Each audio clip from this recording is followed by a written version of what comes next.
நம் ஆண்டவர் இயேசு கிறிஸ்துவின் நாமத்தினால் மகிழ்ச்சியும் சமாதானமும் நம் அனைவரோடும் இருப்பதாக.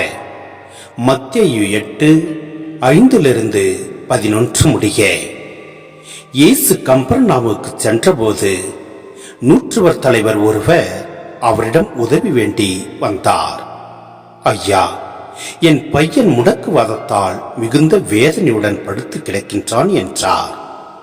இயேசு அவரிடம், நான் வந்து அவனை குணமாக்குவேன் என்றார்.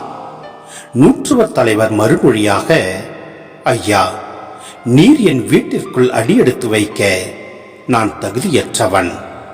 ஆனால் ஒரு வார்த்தை மட்டும் சொல்லும், என் பையன் நலமடைவான்.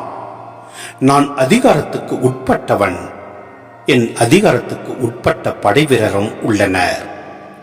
நான் அவர்களுள் ஒருவரிடம் செல்க என்றால் அவர் செல்கிறார், வேறு ஒருவரிடம் வருக என்றால் அவர் வருகிறார்.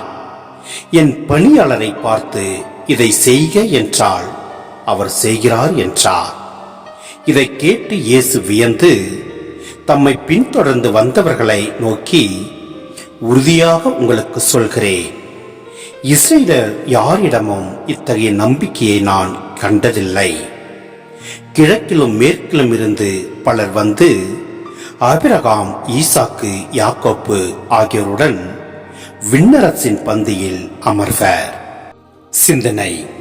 நூற்றுவர் தலைவர் ஒரு புறவினத்தார். நோயுற்ற தம் ஊழியனுக்காக இயேசுவிடம் அவர் உதவி கேட்கிறார். நூற்றுவர் தலைவர் புறவினத்தராக இருந்தும் ஆழ்ந்த நம்பிக்கை கொண்டவராக இங்கே அறிமுகப்படுத்துகிறார். ஆகவே தொலைவில் இருந்து இயேசு ஊழியனை குணப்படுத்துகிறார். இது மட்டுமல்ல, புறவினத்தாரின் நம்பிக்கையை இஸ்ரேல் இனத்தாரின் நம்பிக்கையின்மையோடு இயேசு ஒப்பிடுகிறார். நம்பிக்கை பெற்றுத்தரக்கூடிய விண்ணரசையும் நம்பிக்கையின்மையால் விளையும் தண்டனையையும் இயேசு இங்கே தெளிவுபடுத்துகின்றார்.